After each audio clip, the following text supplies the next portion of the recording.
Magpapaulan rin po ang hanging habagat sa ilang lugar sa bansa ngayong araw. Kabilang dyan ang Ilocos Norte, Apayao at Babuyan Islands na makararanas ng occasional rains o pabugso-bugsong pag-ulan. Magiging maulap ang kalangitan na may kalat-kalat na pag-ulan sa gitnang Luzon sa nalalabing bahagi ng Ilocos Region, Cordillera Administrative Region at Cagayan Valley.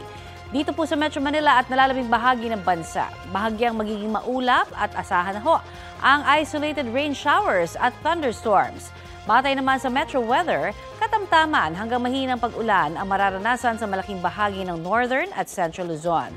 Uulanin din ang iba pang bahagi ng Luzon. Malaking bahagi naman ng Visayas ang magiging maaliwalas ang panahon.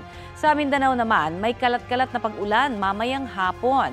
At dito po sa Metro Manila, magiging maaliwalas din ang panahon hanggang mamayang hapon.